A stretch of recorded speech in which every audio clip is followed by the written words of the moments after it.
will go ahead and call the meeting to order, and we'll start with our roll call. Ms. Lemon. Director Bentley? Present. Director Mesh? Present. Director Matthews? Present. Director Mueller? Present. Director Norwood? Present. Director Pappas? Present. Director Sullivan? Present. All board members present. Thank you, Ms. Lemon. And we'll continue with board member comments and reports. And we'll start with you, Taylor. Go this way. Goodness, I honestly don't have a lot to report because I've been working like a dog at work, and unfortunately, I haven't been able to make the events that we've had on the schedule. But I'm sure they were really good, and I'm looking forward to hearing about them. Thank you, I Taylor. don't really have a lot. Pepper?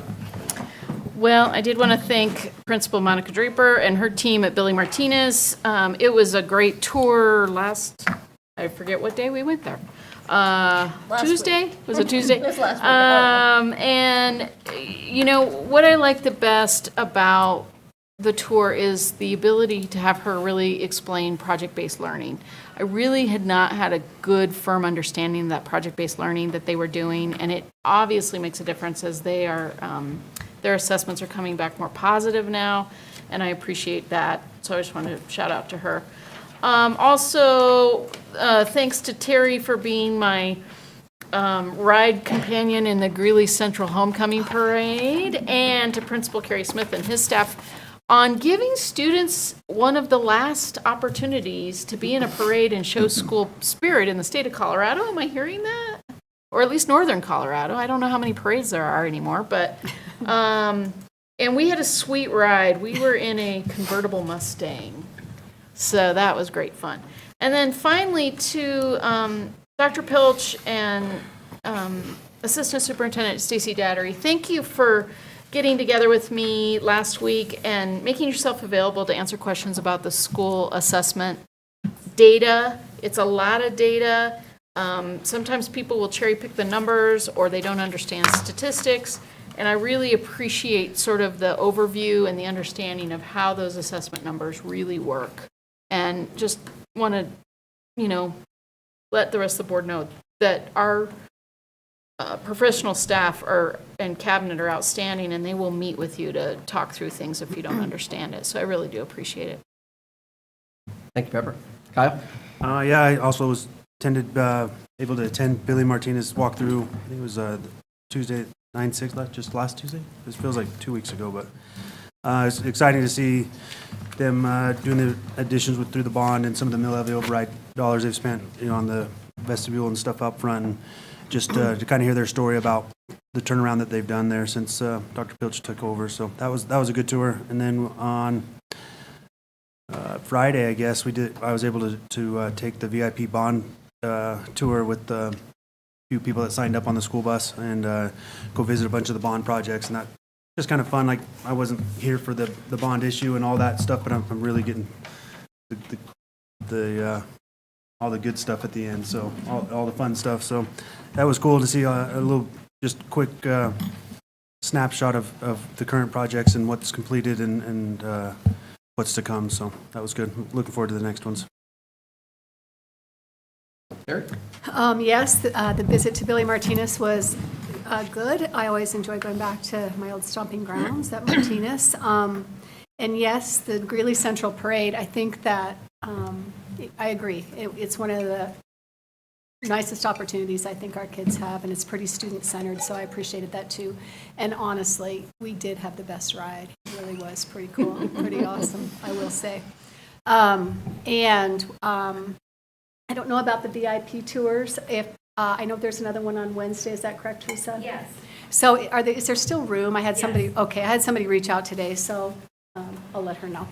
And just go to the website? Yes. Okay. All right, thank you. Or email Teresa. Or email, yeah. Oh, okay. Thank you. That's all I have, really. Thanks, Terry. I'm kind of like Taylor, been a little bit slammed with work, but did manage to get out and catch a couple of sporting events. Northridge volleyball, Northridge football. I didn't make the Northridge football game last Friday night. It was cold and rainy, so I didn't make it. But hopefully things slow down a little bit and I can start making a few more events. Very good. Natalie? I also enjoyed Billy Martinez and the homecoming festivities. It's fun to see some folks were like, wow, homecoming so early, but it was kind of fun to just start the year off with a big celebration and school pride. And I have 2 high schoolers now, so it's kind of fun. I also appreciated the breakdown of the CMAS data and just trying to decipher that out a little bit more and see where we've come and what work we still need to do.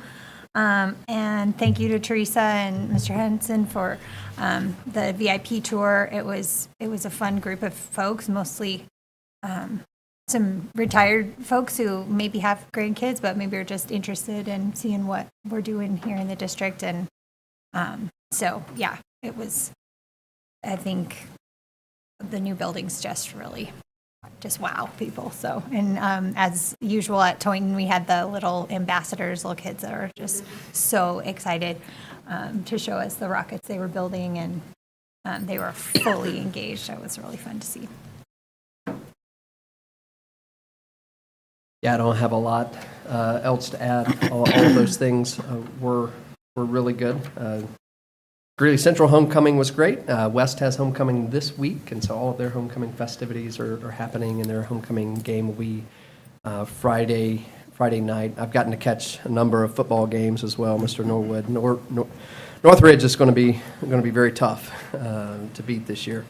They're good. And they're very good. And I saw them at the Greeley West game. I saw some of the players they were scouting. They were scouting out Greeley West, so they're getting ready. Are they playing Greeley West this weekend?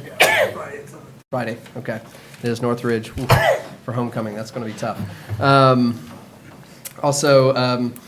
Yeah, VIP tours were just fantastic. Teresa, thank you for setting that up for people to see. One thing that Terry and I also got to do was to see to go to Toynton and meet with some executives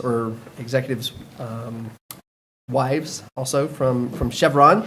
They'd come in from Texas to see the school and to see, if you remember, we have a partnership with Chevron, and they've donated a significant amount of money to that school, and have become a significant partner in that school. And so it was nice to get to meet with that group.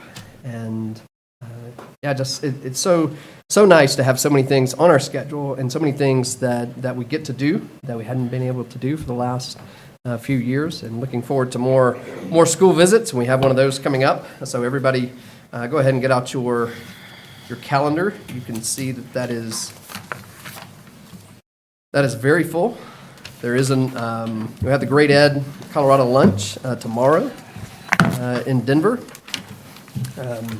Also, VIP tour on Wednesday, Dream Team Community Champions breakfast on Thursday, Wish for Wheels also Thursday, school visit on Friday, and Heritage Days on Saturday, and that's just this week.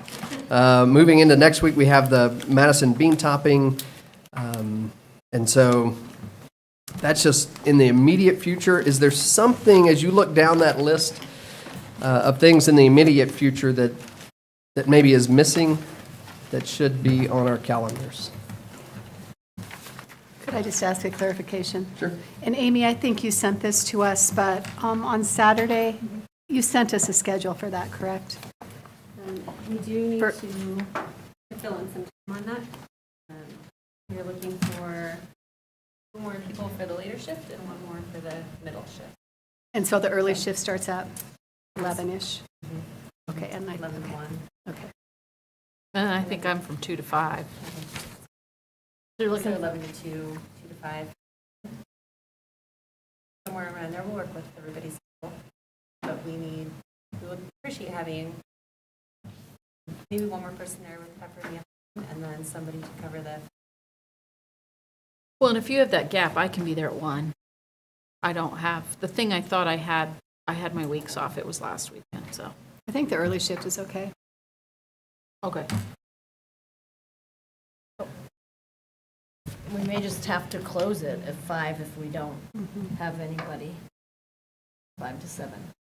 7 said ask. Schools be open at 7. Homecoming, I would. Yeah, but, let me check my schedule. Yeah, I would be able to move off the first, like, it would, if, we would like two at each shift, but if we had one at each shift, that'd be okay too, right? With that, yeah. Okay, I'll look at that. I may also be taking pictures of people going to a homecoming dance, so, but let me check. I have homecoming kid too. Any, anything else, guys, that you see on our calendar? President Matthews, I'll just draw attention to our plan for the September 26th board meeting is to have call to order in the boardroom, go into executive session for legal advice, and then to convene in time, or to recess in time to have the reception for outgoing board member, Ms. Mueller. So that'll be her last board meeting, as I understand it, and she'll be submitting her resignation on September 30th. And so we do have a reception plan for her that evening that the public will be invited to.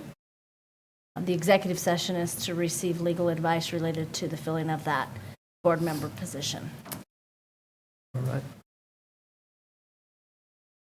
So we won't do a regular work session that night. Right. That is We will okay. not meet here. We'll meet in our boardroom, and then we will convene as we do to Yeah. executive session and Yeah. move upstairs. Yes, Okay. if that is satisfactory to you, That is great. okay? Any other events? This isn't the super near future, but since this goes through the beginning of November, the plays at Greeley Central and Greeley West, Greeley Central's Radium Girls is the 3rd through the 5th of November, and Matilda is the 11th through the 13th at Greeley West. Everybody wants to go see some fabulous acting. This is a ways off too, Mr. President, but November 19th is the Marine Corps Ball, which is really quite an extravaganza. Okay. Where they, they really do it upright. So I would encourage anybody that wants to go to check into it. Is that at Northridge? It's at the Doubletree downtown. Yeah, and I'll get more information. Ms. Lemon, will you check in with Northridge and see if you can You Major Kinsley. Yeah, secure us you some all typically invitations receive an to invite the to ball? that. Yeah, the board is typically invited to that. That is the Saturday before the week of Thanksgiving off. I won't be in town. Anything else I on our did, busy calendar? well, I did see that I got the little invitation from the United Way that it's at the Doubletree as well. It is, Yeah. yeah, it is, Pepper. The community leaders luncheon.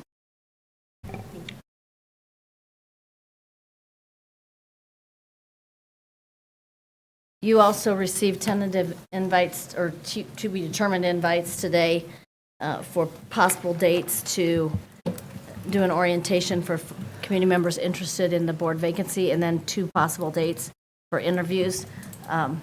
We may have to look at adjusting that. Sorry.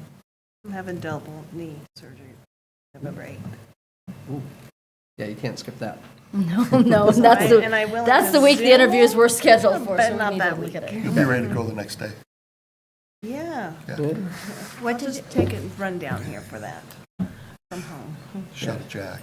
the first thing you said, like a Yeah, they're not good about moving those for you either, so, yeah, we'll look again. And so I at can meet dates. with you guys, but I offered to, I could do a Zoom in from those, because that was what I. Well, but that'd be the day after your surgery, Oh, so yeah, you I'm not wouldn't be able to doing do a Zoom in on those. Not that one. Yeah. You'll be highly entertaining.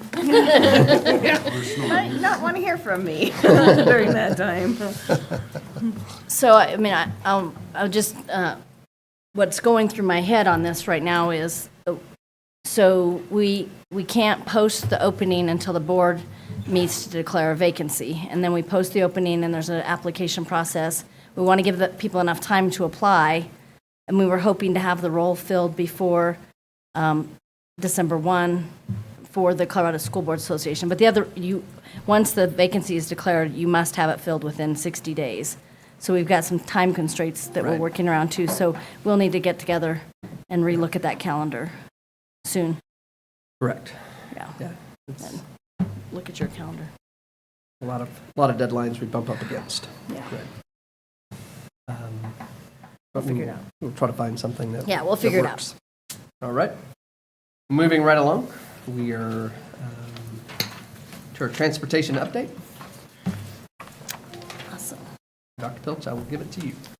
Thank you, President Matthews. Well, it's that time of year where we typically give you an update on kind of our status with transportation and drivers and routes. And I've asked Mr. Henson, Assistant Superintendent of Support Services, to walk us through that and bring us up to speed. Okay, good evening. With this update on transportation within our I-2030 goals, this is primarily an operation and organizational effectiveness goal. And then, this is really with transportation aligning district resources to meet the needs of all students. A lot of the MLO dollars directly affects transportation. In both buses, salary, and the technology that I'm going to share with you tonight. And goal 2, maximize the recruitment, hiring, and retention of all employees in the district. That's more of an HR goal, but as we'll talk about, staffing and transportation right now is kind of critical. And so new technology in our buses, really what we found out that we need to do is to be able to track electronically what students are on what bus at any time. So this is for daily routes to school, this is for field trips, athletic events, anytime a student gets on a bus, and we found that out due to a bus accident that we had a few years ago, and it was on paper, and the paper was in the cornfield, and a lot of stuff happened. People went 5 different ways.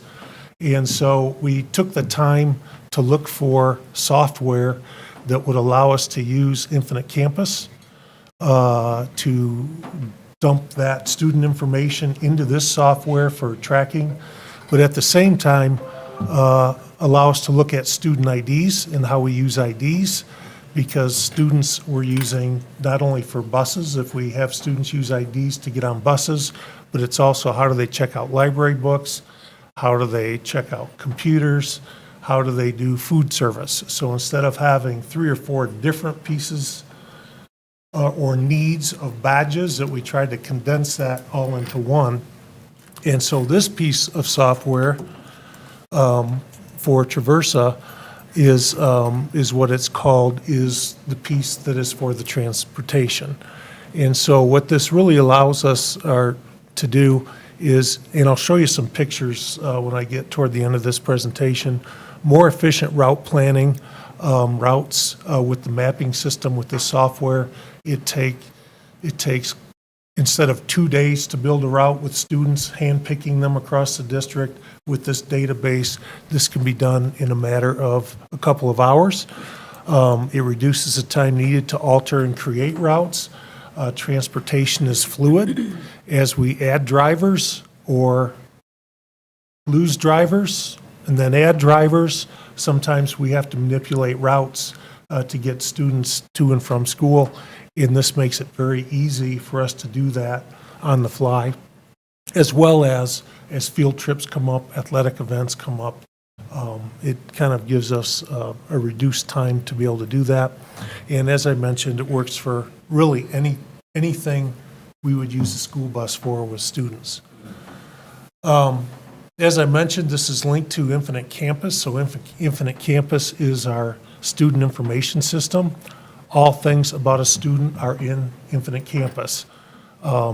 Addresses, parent names, parent contact information, et cetera, not to mention the school and student schedules, so that this is uploaded nightly, on a nightly basis. There is a data dump, so if a student moves from one building to another or moves within the city, that next day, that information is updated within Traversa. Instead of having to take 2 or 3 days to a week to have that catch up with them for routing. And then future use of this, once we get a little more efficient in using this, there are parent apps where a parent will be able to follow their student's bus, know if it's going to be on time or if it's a little bit delayed. They'll be able to track that using a phone app. So here's a picture. Every school bus, part of this, we had to put a tablet. So this involved IT. So there's a tablet on every school bus. You can see that kind of in the middle of the screen there. And then on the dash, that little white box to the side there is the place where students get on the bus. All they have to do is scan. So they scan their card, boom, that registers them as being on the bus. Bus drivers can automatically tell if that student is not supposed to be on the bus. Say they're trying to jump a ride home with a friend and no one's made arrangements, it'll ding that. Or the student may just be getting on the wrong bus. So with elementary students, that would key the bus driver to look further to see what bus they could be on. Which is actually much more likely to happen than a bus crash. Yep.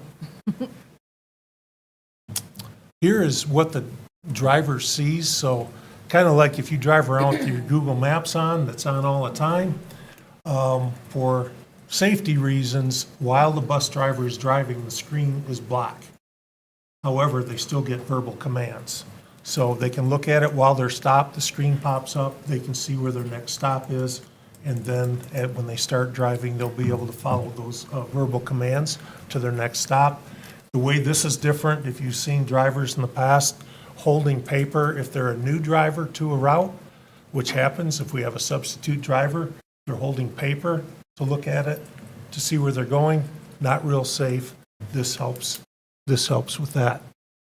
Also, some of the information that you'll see on here, so not only the map, the stop, and it gives the time, but this, some of these numbers on here.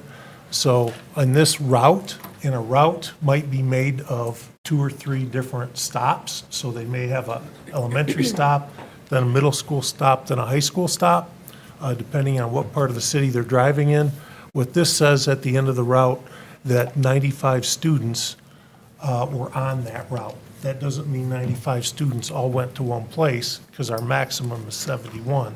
What this means, with all the routes combined, 95 students rode that route.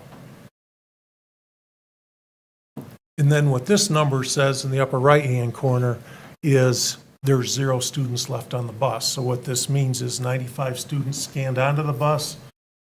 As they get off, each of them scan off of the bus. So there should be no students left on the bus, which drivers still check, walk to the back, but this would tell a driver that everybody that scanned on has been delivered at the other end.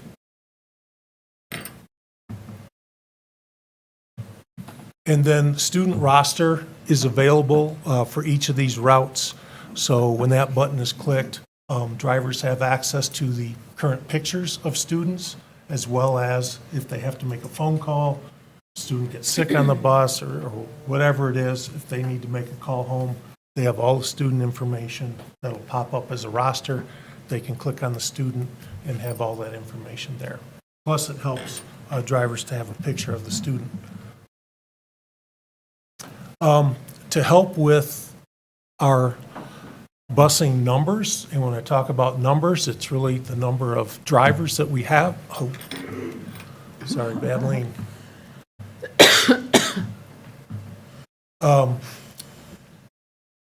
Bus drivers, there's a national shortage of bus drivers.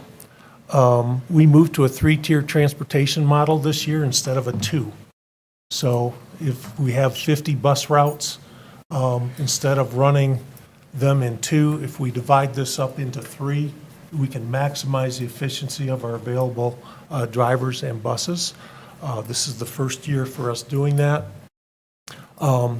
Theoretically, we can transport more students by doing it this way, by having 3 different tiers of run. If all buses are running 3 times instead of 2, we can obviously carry more students across the district. We have currently, right now, 49 routes. 33 of these are regular routes, and 16 of them are special needs routes, which means that they have somebody on that route that is IEP required for transportation. And in many cases, those also have a bus monitor on that route. So this is where we currently are in terms of drivers. So if you remember, we have 49 routes. We have 33 full-time drivers. This is as of last week. We have 19 office and shop staff that are eligible to drive. So that's all of our mechanics. Those are people and routers. That's anybody answering the telephone. And so that gives us a total of 52 employees that are eligible to route. And so it looks like we're covered for 49 routes. That is if everybody is in attendance.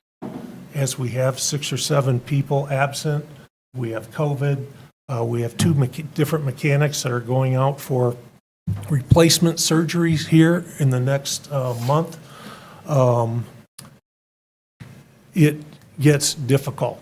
So, driver attendance first, the number of drivers we have is critical. But driver attendance, actually everybody over there, it's critical that we have 100% of the people there to be able to transport efficiently.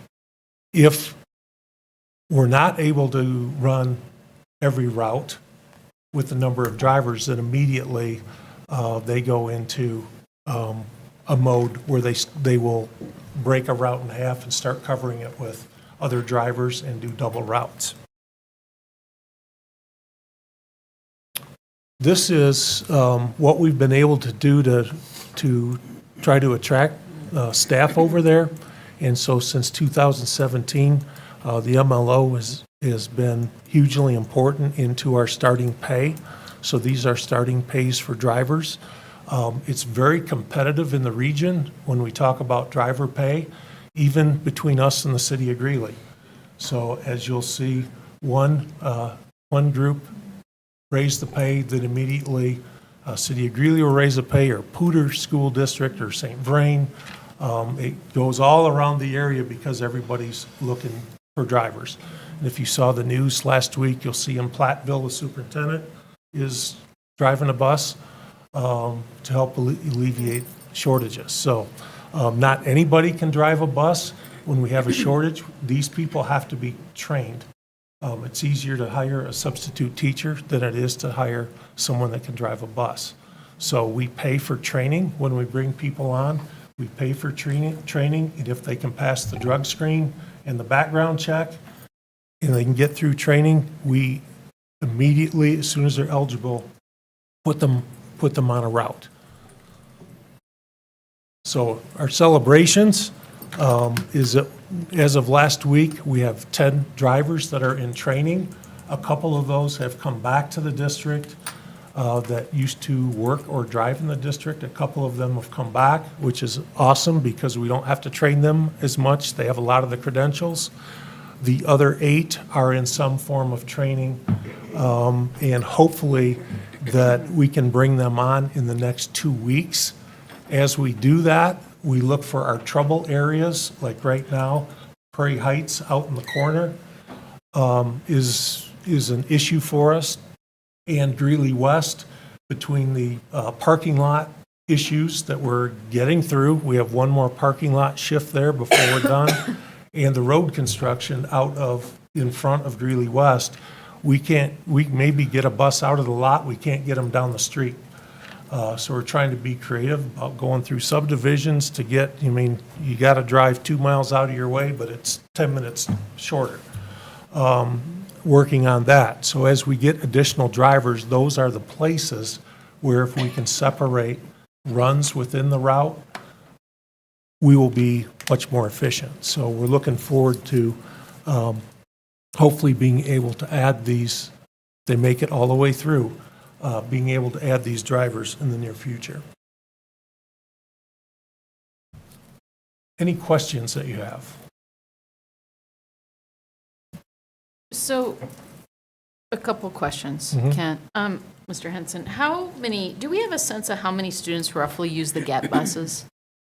Like a percentage even? I don't know that. I don't know that they're scanning on the GET buses. They just have to show an ID. Right. The GET buses are very flexible for the students.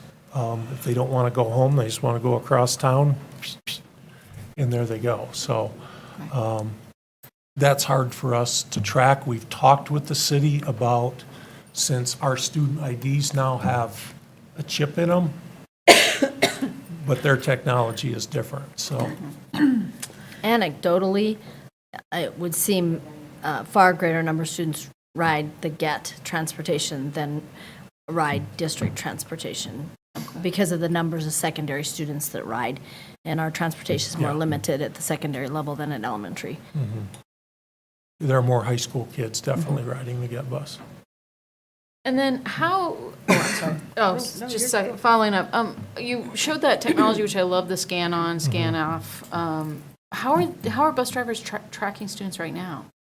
I mean, is this technology in place right now, or is it? Yeah, no, it's in place. Oh, it is? It's on I'm every sorry. bus. Okay. No, and so it's been a little trial and error. We've had nights where the data dump had a glitch in it, so we're trying to get that figured out. We're working very closely with the company on doing that. All the drivers have had training in using the tablets. And when it goes smoothly, and as we get through here, using it for a little bit, it's going to make transportation a lot easier in terms of who is on the bus. In the past, drivers had a paper roster, It took a lot longer to and that count was people that. on and It off. took a lot longer, and then there probably wasn't a picture with it. Yeah. So students, now, what we've had to do is give every student an ID. Not just those that are eligible for transportation, but they might go on a field trip. They might go on an athletic contest.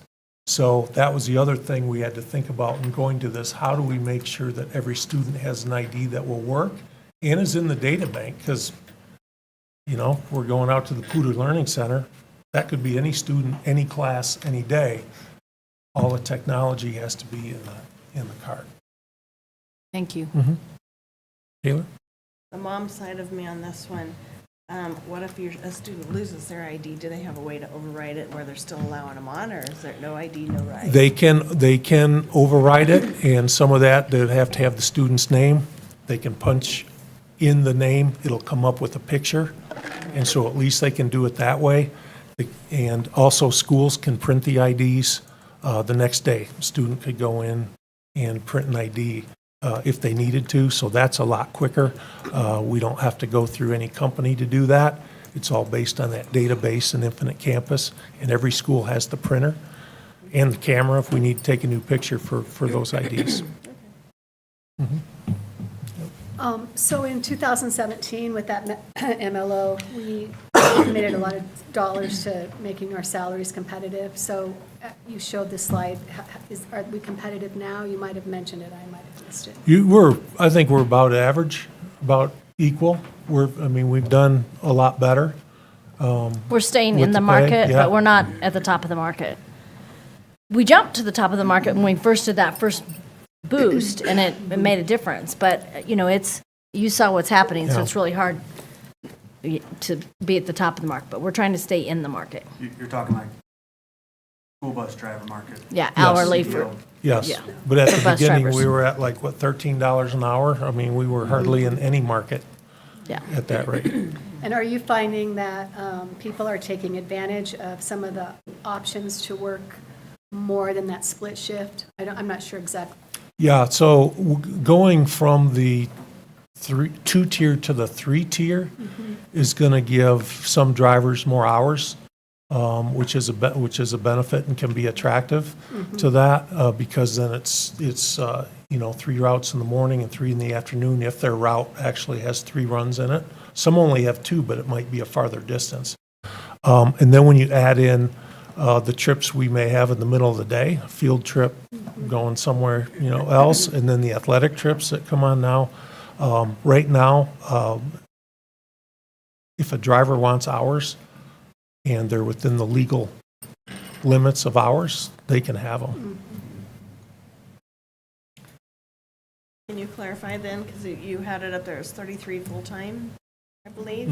So how is somebody full-time if we have just the split shifts? Full-time, those are, that would include, so when we talk about full-time, we have 12-month drivers and we have 9-month drivers. And so really the route that they're assigned has probably within it a certain amount of time Yeah, in it's there. total number So of hours in a it's day. really, we have 33 drivers that are drivers, whether they're, and I would say they're mostly have full-time, but it may not quite get to 40 hours. But they're working on that on a consistent basis. So we're able to provide benefits to help with? They have benefits. Yeah. We do. Yeah. Yeah, no, they have benefits and same as other employees.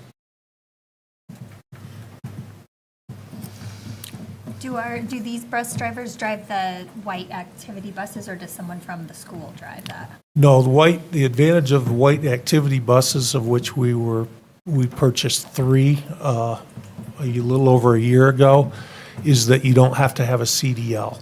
You do have to pass a test, and so our driver trainers that we have in-house will put you through a test. There is a written part. You have to know how to do a pre-trip inspection on a vehicle, but they do not have to have a CDL. So and you can only have 14 or less students on that bus. So if I'm a cross-country coach, or if I'm a debate coach, or something like that where I have small numbers, the advantage of being able to drive one of the activity buses is I don't have to wait for the yellow bus. Sometimes our yellow buses are running late because they're on routes. And so you can take that and go.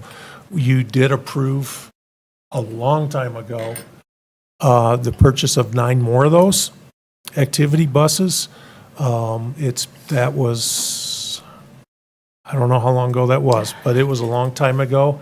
That It's the first order. year of the mill levy override. First or second No, year. it was a year, I think it was a year ago that we purchased this, and GM, you know how hard it is to get parts. You're talking about those. Those activity buses have been pushed off until this summer.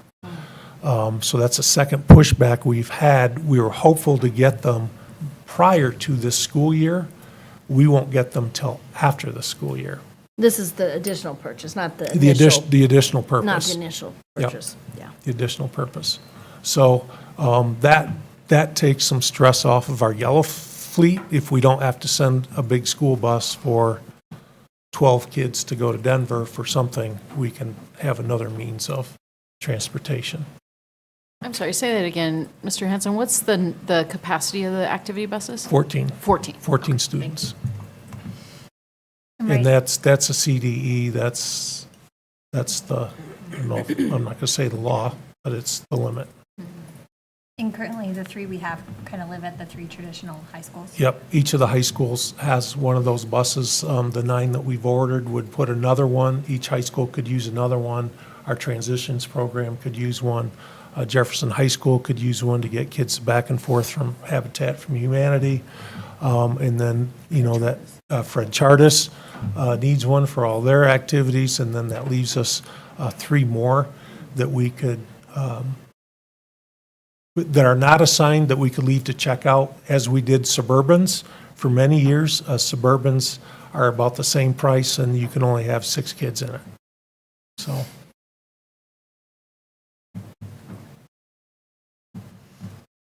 Consider getting a new car. You don't want a Yeah. lemon.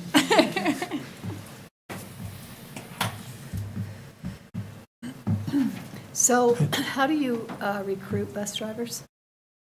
They do an excellent job. They go to almost everything that'll let them put a table, and they do a And lot a of. school bus. And a school bus. If they'll let them get a big one in, they'll park it around the city. They go to the mall. They go all over the place. And if they not only recruit for bus driving, they'll recruit for custodial, for kitchen help, anybody. They're great ambassadors for themselves and for us. And then HR puts out quite a bit of information in job fairs, et cetera.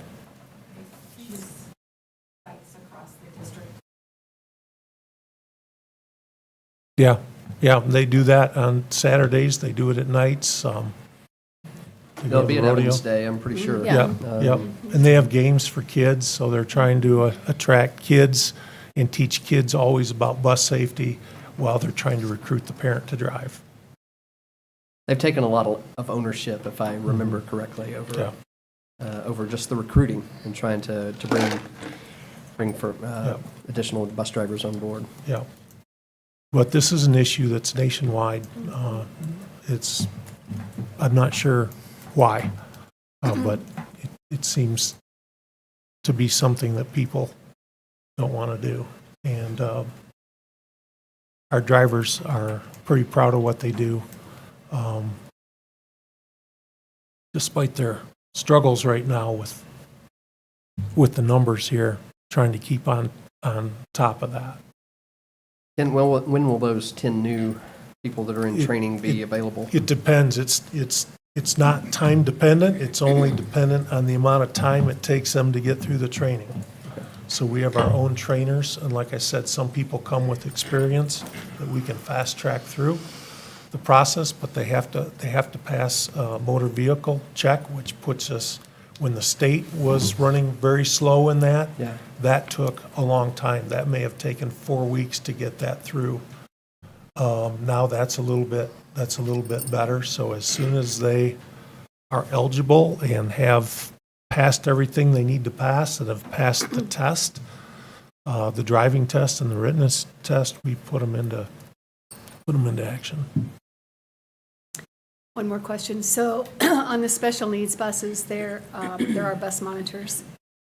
Yes, So my question is, is there specialized training that the bus monitors have? yes. Can you talk about that a little Yeah, bit? there's a lot of specialized training because some of our students need, if they're on wheelchairs, then with a lot of our new buses that have better lifts on them, how do you correctly put a student on the lift, get them off the lift? How do you secure their wheelchair into the bus? Some of our students have needs. All the monitors are trained in CPR and first aid because we have some students that will have seizures, and they have seizures multiple times. So we know who those students are, and who's ever driving or on a monitor on that bus has to receive special training to be able to meet the medical needs of those students.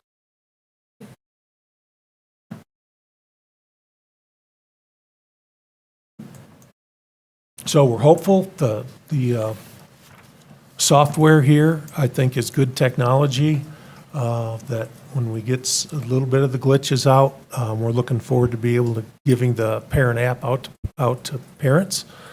And we're hopeful that we continue to get these drivers through training and get them on board. That'll help us a lot right now. But we don't stop. My goal is to have 62 drivers.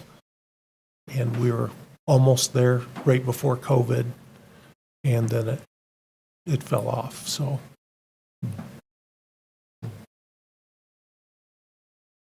Thank you, Mr. Henson. Okay. Well, thank you for that technology. As someone who's chaperoned a few school field trips, that's always a nerve-wracking experience when you're trying to leave Denver and making sure everybody's on the right bus. And yeah, that's very helpful.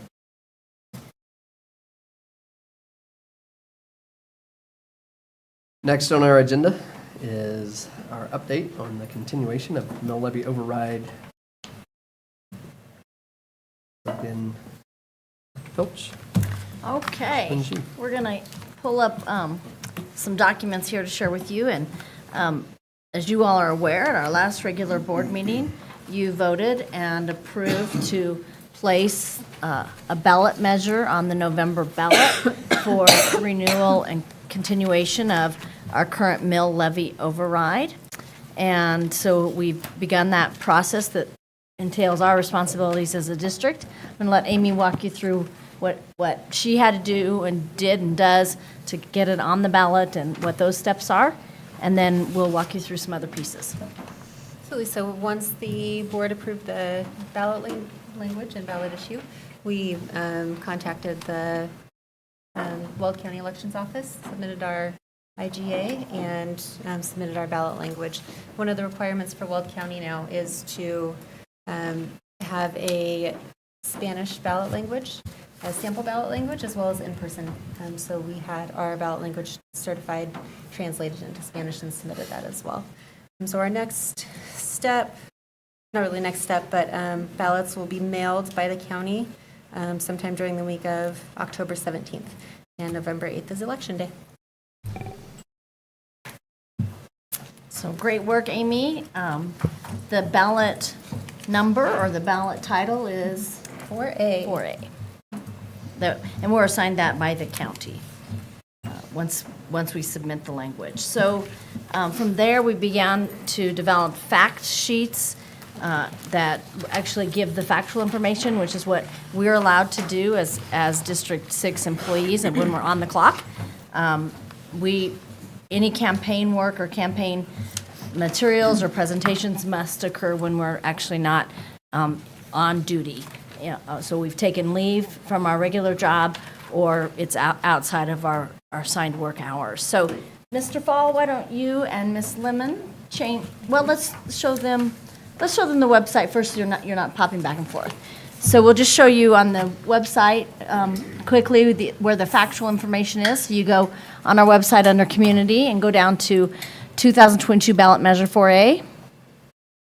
And you'll see here that it gives an overview. You can download the informational flyers, the fact sheets. There's the video that's the update on the mill levy override and the bond that you've seen over the last few weeks. This is really an overview of the fact sheet here. And then, of course, the arguments for and arguments against will always have to be included in any information that we put out as a part of the Fair Campaign Practices Act, which Mr. Fall will cover here in just a minute with you all. If you'll go back up to the left, Amy, and I don't think we have to click into all those, but to give you an idea of what's over here.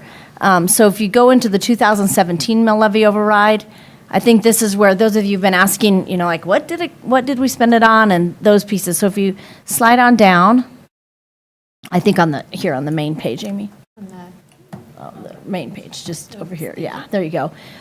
You can see that what the dollars have gone to and what the spending plans have been year over year since the mill levy override passed. There's a lot of detail here on how the dollars have been spent and what's been completed. That would all be information that the board has received over the past 5 years as we've given you updates on the mill levy override. It's also information that the mill levy override oversight committee is provided as well. And then if you'll go back up on the left, Amy. So this here, again, was under the mill levy spending plan overview. And then over on the left, you can see we have the information from the Citizens Oversight Committee. We have an FAQ. Why don't you click into the FAQ? Like to go back to the Oh, this is from the 2017 mill levy override. You can see all the information around the facts related to that. And then we'll go back.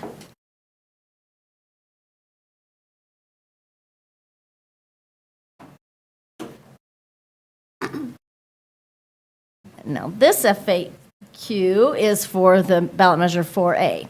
And so you see we've got questions there, and then just if you click into one, or you can hit the expand at the top, I think they'll all show very brief responses, so it's not a lot of information for people to have to sift through and read if they're wondering about some of those basic questions. And they're the questions we typically get, like, what is it going to cost me? And what's the difference between a mill and a bond? What about the marijuana dollars? Didn't that take care of this for us?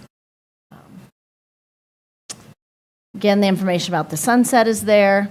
So this is a place where you all can go for information if you need it as a board. It's also a place that you can direct community members to who might have questions.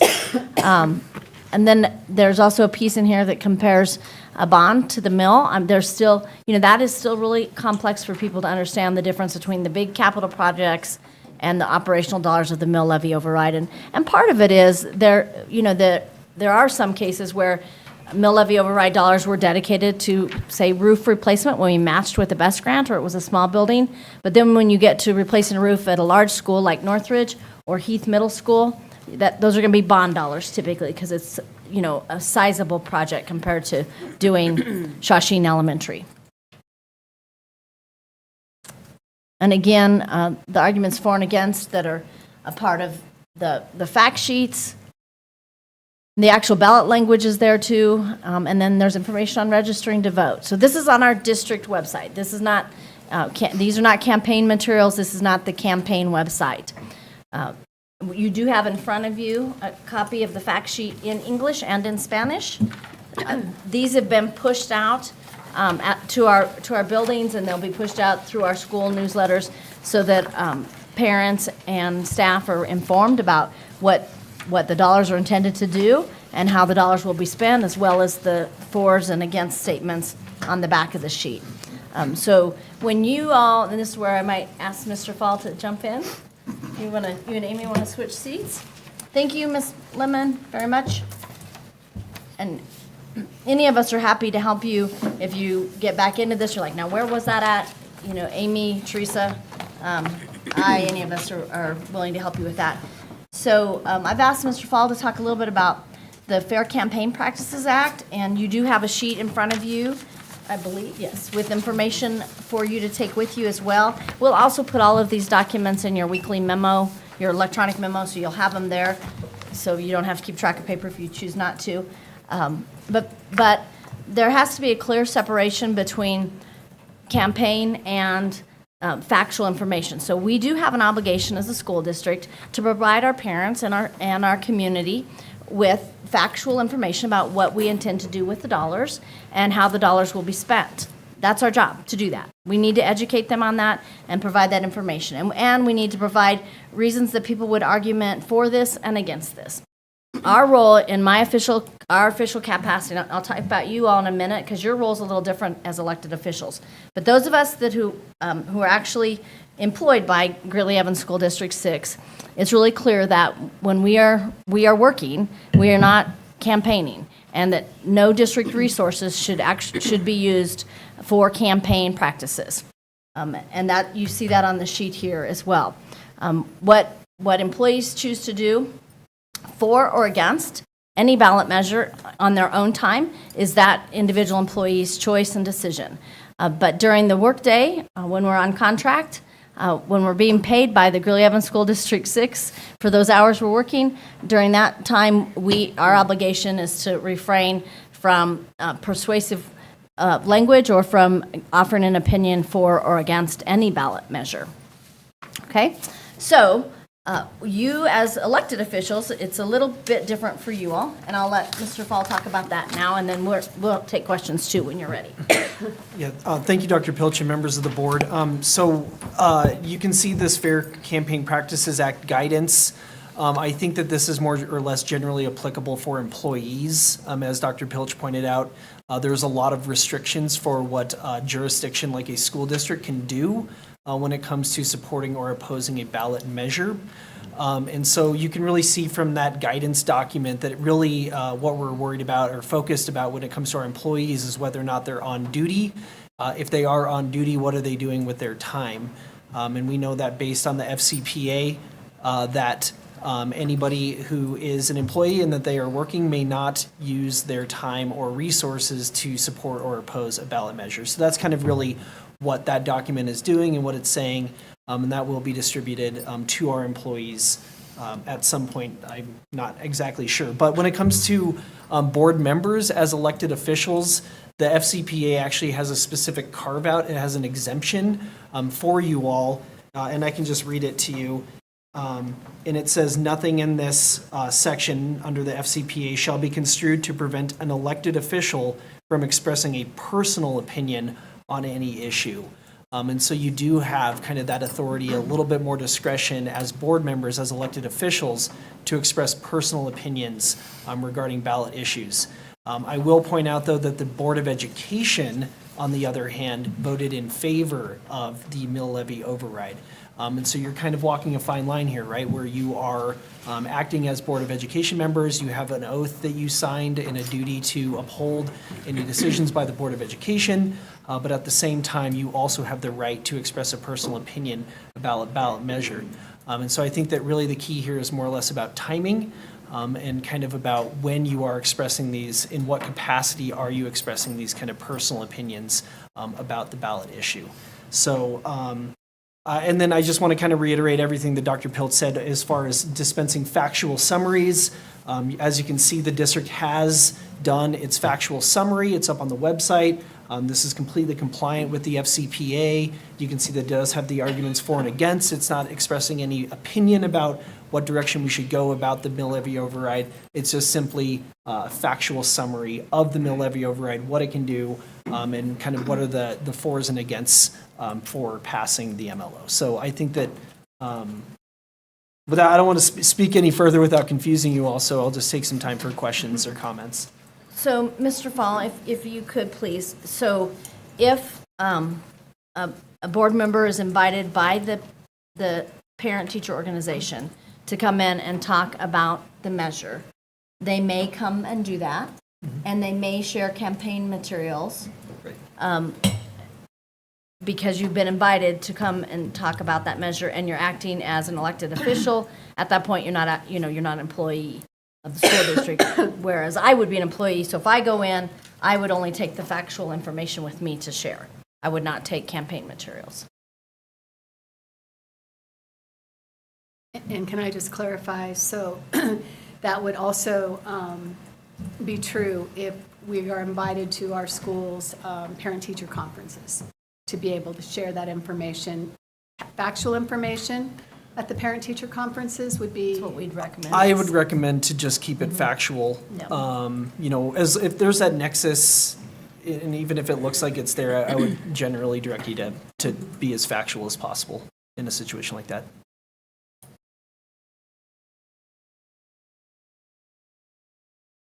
What about wearing a 4A, making sure I have the number right, 4A t-shirt to a Greeley West football game? So we know that employees cannot wear items of clothing that support or oppose a ballot measure. I would say for boards of When they're on duty. when they're on duty, right. So during personal time, during a football game, I would say that that's appropriate because it's during your personal time at that point. Okay.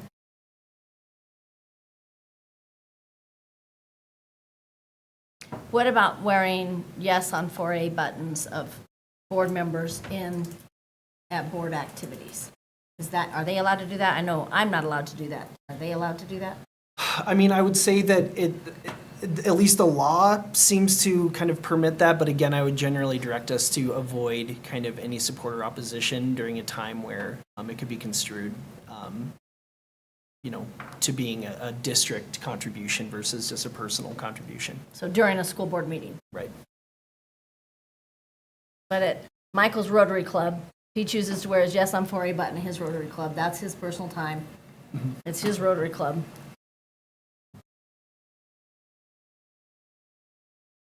And of course, things will come up, so you're available to us. Right. Yes. Yes, we Yeah, are. and I think, if you get asked to come do something and you don't know, just reach out and I can work with you and we can kind of talk about next best steps, so. So we are doing a lot of speaking and sharing factual information about this at the different civic organizations. My role or Teresa's role in that will be to simply share factual information. If they're asking for campaign information, then someone from the campaign committee will need to come and be the person who presents that information.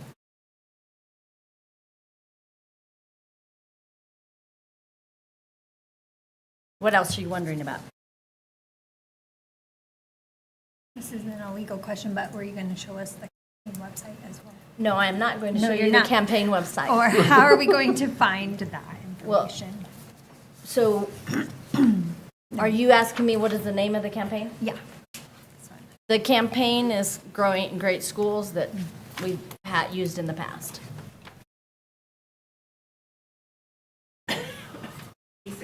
D6, Growing Great Schools. Thank you, Ms. Myers.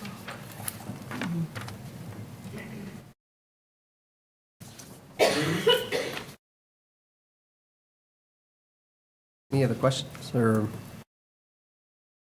No, I think we're It good. gets kind of tricky, Yeah. but It is we've done it a tricky. couple times now, third time around, Thank you. getting better at it. Yeah, it's just you really want to be cautious because, the work of a campaign is hard enough without getting into allegations that we did something inappropriate or something. So, but, we want to err on the side of caution. Much more so for staff than for you all. All right. We're just staying right on time almost tonight. We are.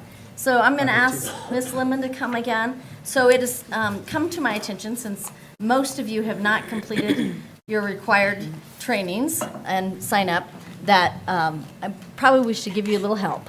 And so I've asked Amy to just walk you through, again, where these trainings are, where you'll find them, how you complete them. And we're talking about really 2 trainings. The first is the child abuse reporting training. We call it CART training. We're all required to do the child abuse reporting training. And then the other training is actual Title IX training.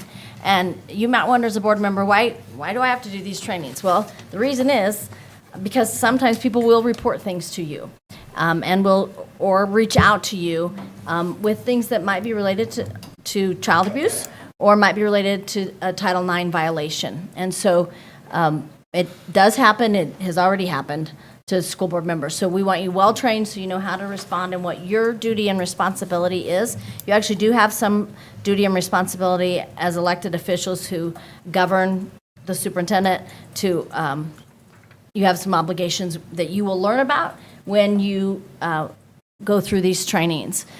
There are things, and it's not meant to frighten you, because we do carry insurance on all of our board, but there are things where if you did not do the training, or you do the training and then you fail to report, or you fail to take action or report to human resources or to me or the law enforcement or whoever it should be, where you could be held personally liable for being negligent for not doing that reporting. So that's why the training is so important, so that you don't miss something that as an elected official over this district that you should have reported. Kyle, may I use the example? I won't go detail, but Kyle ran into somebody in the community who shared with him something that sounded like, who was an employee, but sounded like child abuse, or could be, or neglect. And so Kyle reached out to me on the weekend, which was exactly the right thing to do. I was able then to work with the supervisor of the employee, who was able to follow up and make sure that had been investigated and had been reported appropriately. So, good job, Kyle. And then the final piece that Amy will walk you through is the volunteer sign-up. If you did this last January, which President Matthews, Ms. Pappas, and Ms. Mueller, you would have done last January, you all are not due to do it again. Well, you're not at all, Pepper. Oh, and you, Ms. Mash, are not due to do it. You can only do it once annually, so you're not due until January. Mr. Norwood, Mr. Bentley, and Ms. Sullivan, you do need to do it now. We really need you to do that to have you out in schools and with children, okay? So go ahead, Ms. Lemon. They're going to go to our website, and then what happens? Sure. So we'll talk about the trainings that you need to do as mandatory reporters. You go to staff resources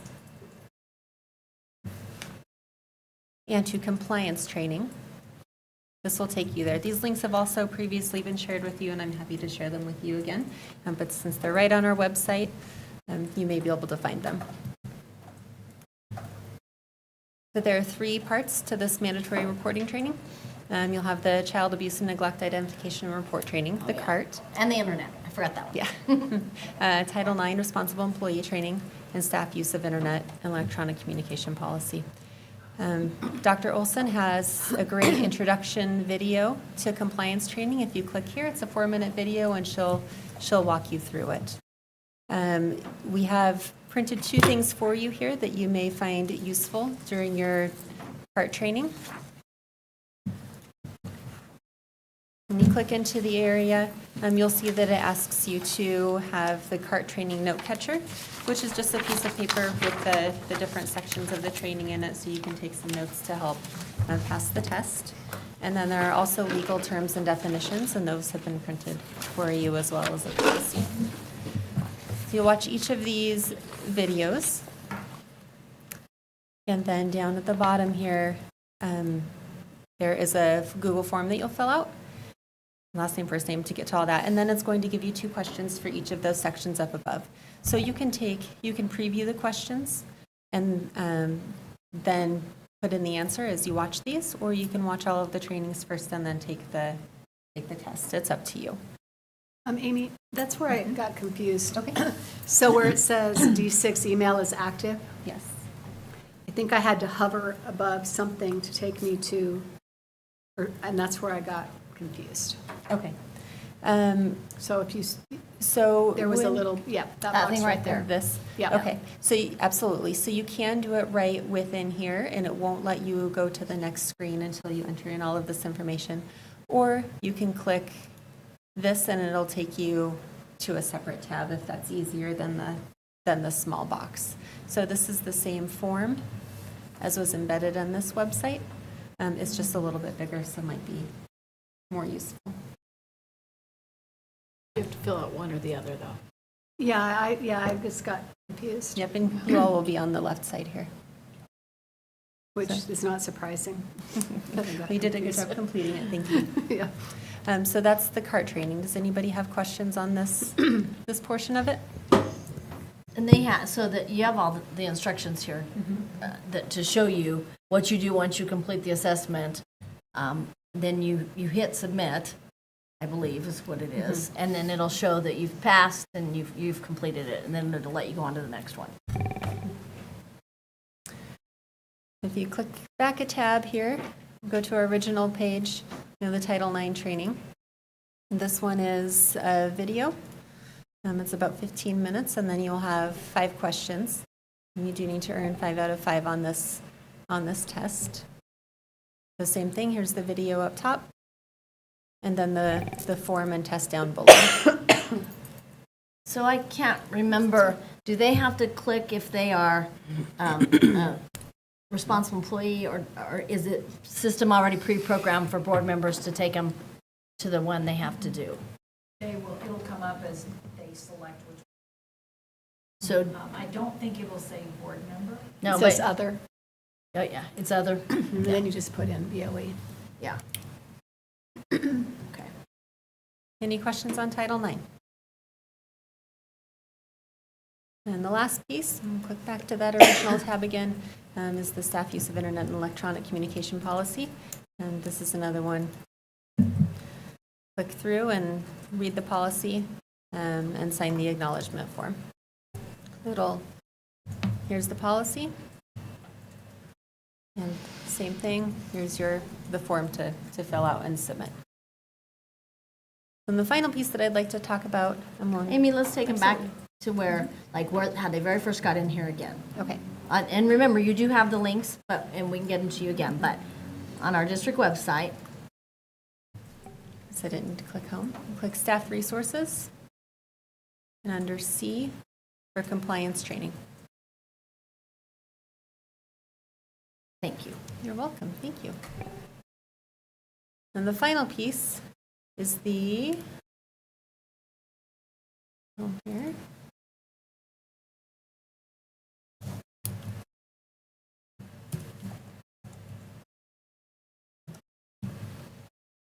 The final piece is the background check.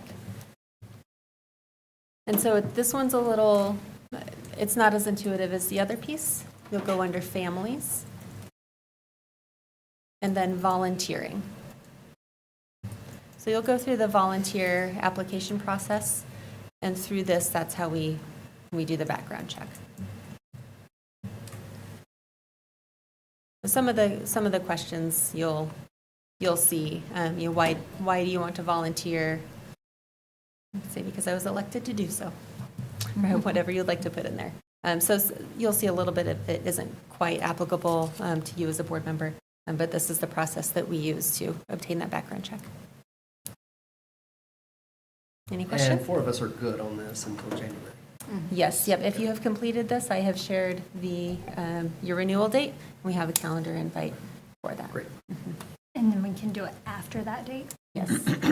Yes. That's why we kept getting those errors. Yeah, sorry. Well, and then I didn't do the CART training because I thought that was the same, but I'll do it now. Thank you. It's not the same. Correct. Time That frame. one's every year, at the beginning of the year. Amy, I think you put me down for January as well, too. Yes. I think I did it You last year, Yes. Oh, teaching. as an employee, Yeah. or Yes. teacher. Yep. So we will still need the mandatory reported trainings, Yep. but you're good to go on your background check. Okay. What other questions do you all have about all this? So Amy, you probably better give us a deadline. September 30th. Okay. September 30th. It's the district deadline. That's the district deadline. I do have one question, Dr. Pilch. I have to do these trainings pretty regularly as well at UNC. It's just a requirement of all educational institutions. It's state law, as I recall, yes? Yeah, yes. Yep.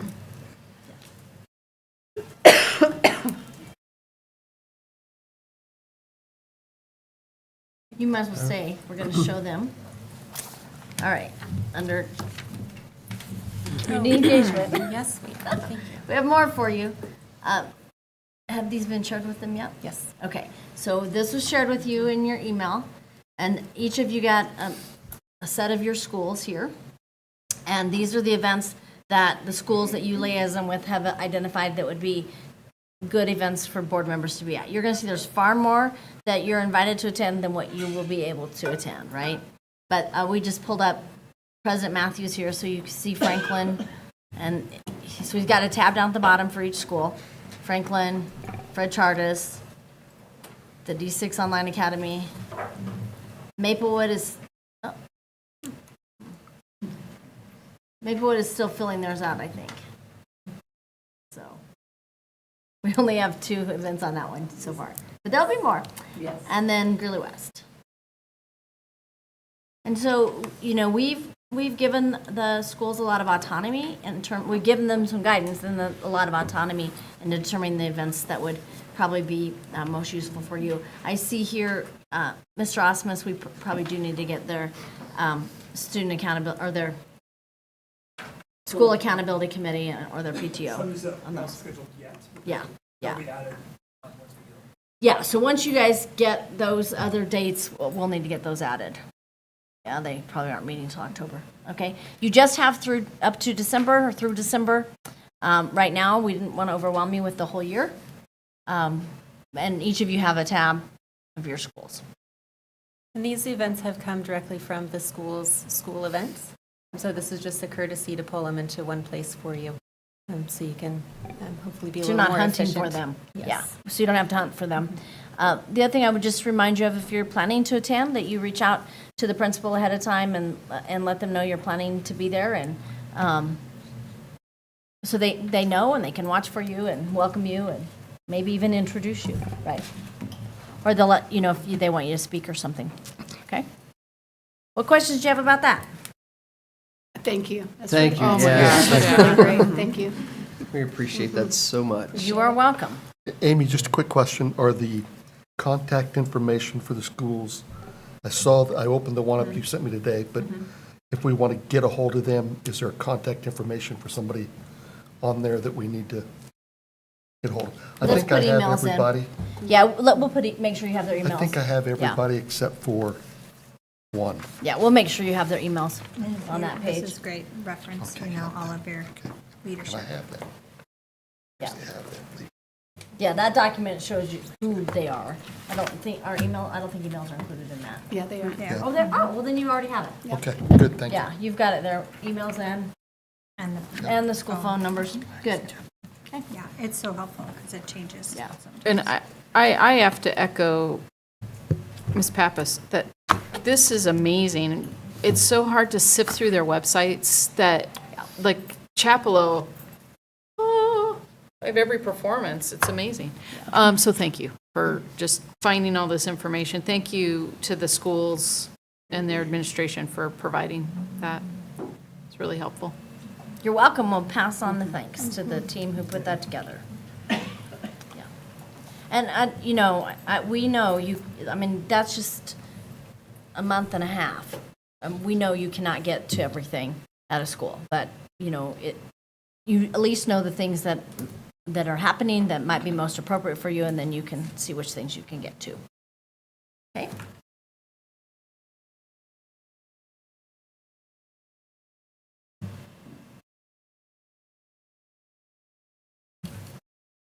Not so overwhelming looking at it like this, because the last meeting you were like, okay, 5 schools times 6, that's 30 events a month, and I'm like,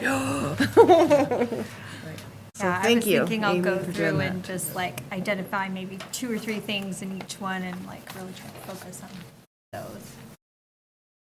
Well, and I want to shout out to the new school board members. If you've got your Google Calendar on your phone, I get alerts before all of the, I get a little reminder that we have a school visit. And I'm like, sometimes that's saved my butt a little bit because I'm like, oh, shoot, I forgot about that. Thank you, Google Calendar. So I recommend you get the app on your phone. It really But these helps. events are not in our calendar. No, no, So- but if you Yeah. put them in your You'll have to put 'em calendar. Yeah, you'll have to put them in. I might need a We couldn't training. get mine on my phone. Amy tried, and it didn't work. All right, any other business on community engagement? All right. Well, again, thank you very much for putting that together. That is so helpful for us, and thank you, Ms. Lemon. Oh, I should have said, sorry, President Matthews. Sure. Lisa Taylor and I are at the Immigrant and Refugee Center are still working to get a date. She hopes, you all may have heard that she's changing positions and is going to the Weld Trust, but she does hope to get us set up at a date to do a listening there before, at least get the date on the calendar before she leaves, so we have that to look forward to. We're now to debriefing the work session. So, Natalie? Yeah, thank you, Mr. Henson, for the update on transportation. And my kids don't ride the bus, but I have an app that I can see when they arrive safely somewhere. So I feel like that will be really useful for parents. You know, maybe they go to work before their second grader gets on the bus. And so to have that confirmation that they made it, they're on there, I think that will be really useful. Thank you for the guidance of how to appropriately handle campaign and district information regarding the mill levy override extension. And yeah, it's great to get to see exactly what events you might be able to go to at the schools. And I make my schedule for work 6 weeks in advance, so this is really helpful to me to be able to plug things in and then not schedule work dates around that. So thank you very much. I also want to say thank you to everybody that put this together, and for Mr. Hanson for the information on bus drivers, and for Amy for breaking down how to do all the training so that those of us that aren't real tech savvy can maybe try to wade our way through it. So I really appreciate all the work that all you guys put in. And the board stuff, the schools and stuff, thank you guys for that. That's incredible. I appreciated the information. It was a good work session. Thank you. Yeah, saying that the sheer amount of volume of work that you guys put in is unfathomable, really. You guys do a ton. Excited for the busy schedule, honestly, weather to cool off, and sports and holiday season coming up, and all the work we got to do, so glad to get to it. Well, and if we don't show enough appreciation, I just want to, my debrief is thank you to Amy for just all the calendar invites that keep us organized and all the emails that go out. I really, really appreciate it. And Mr. Henson, I don't know when you sleep, but I'd really like to make sure you do sleep occasionally, because between opening buildings and constructing buildings and doing all those contracts and then doing transportation, I'm very impressed with the amount of work you fit in your long, I'm sure, day. So That's thank not you. even all the things under his I title. know, I know. So as a mom and a former teacher, Mr. Henson, I applaud you on keeping the kids safe, because that's huge, and that would have saved a lot of heartache. I think back when I was waiting for buses to return on field trips and whatnot, micromanaging, the 5 kids and whatnot. So I know that that will be a useful tool for a lot of the parents, just to give them that feeling of safety and security for their students. So I appreciate that. And Amy, again, just like everyone else, appreciate when you keep us all in check and help keep us organized. So thank you for what you do. Yeah, go ahead. No, you go finish, but then I'm wondering if we could do one more kind of check-in on calendars before we break for dinner.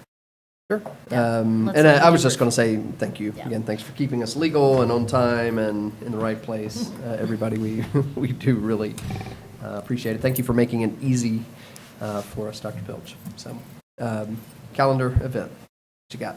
So I'm trying to rethink the possibility of the board candidate interviews, with the understanding that Mrs. Sullivan will be going in for a medical procedure on November 8th. That's going to take her out of at least in-person meetings for about 6 weeks. So if you all could just tell me on a couple of dates, would you be available if we were to move that earlier to November 1st or 2nd? So just let me know if you're not available November 1st or 2nd. I would see those as, depending on how many applicants we have, I would see it as probably being a 3 to 7 or a noon to 6, depending on the numbers of applicants. But, so one date is November 1st and 2nd. Is there anybody who is like, right now you're a hard no on those 2 dates?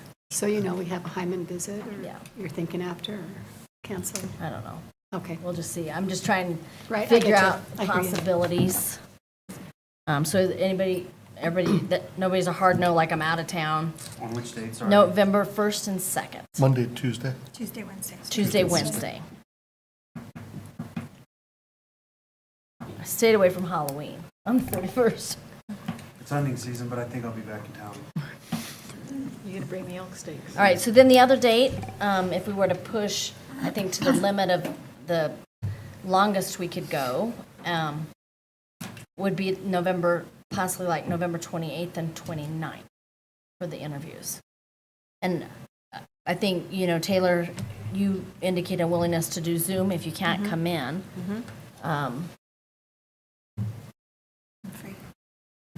Are there any hard no's on the 28th and 29th? That's Tuesday and Wednesday as well. Monday, Tuesday. It's a Monday, Tuesday that time. And we have a board meeting or no? You would cancel your board meeting. Okay, I'm sorry, I should have said that. thank you. We would need to cancel that November 28th board meeting, which typically we've not had a second Right. meeting in November because it's usually fallen on Thanksgiving week. Okay. Is there a reason we wouldn't do first and just go ahead and do first and Well, second? it's very soon So then we to be didn't- ready, and you're giving your applicants a shorter time period to apply, but I think, it's doable. You don't even have to take applications or do interviews. You could just appoint people, but we're not going to do that. We're going to run a process. We're going to take applications. We're going to do interviews. I would assume that But we would not that's what we've appoint talked some, about. Yep. we would cancel our meeting on the 28th, and we would not appoint someone until December 12th. and No, we'd you'd still- have to call a special meeting on December 5th to Okay. appoint. So then that person doesn't go to CASB. No. And we're calling an additional meeting. Yeah, and you'd have to call a special meeting because the latest we can go and meet the 60 days is December 9th. We couldn't push to the December 12th board So the meeting. 28th and 29th is if we don't do it on the 1st and 2nd? Yes. Okay. So I'm looking like if we kind of shorten up the process and go more quickly, or if we were to lengthen it and go a little later. So I wanted to look at both options and hear from you all on availability. If we went November 1st and 2nd, possibly we could do that orientation that we do in lieu of a work session on October 24th and just do a, hour and 15-minute or whatever Yeah. orientation on the 24th.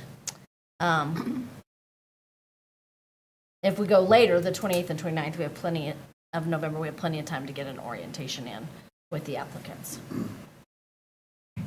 I would feel favor like- Going quicker, just because I think, from my perspective, getting to go to CASB and learning all the stuff I did, even though not a lot of it stuck, it gave me at least a total of what's going to be for these people. I'm looking forward to going back and kind of, now I have pieces of what the heck they're talking about, so, Well, and just getting to know each yeah, that too. There's just a lot of info to try to.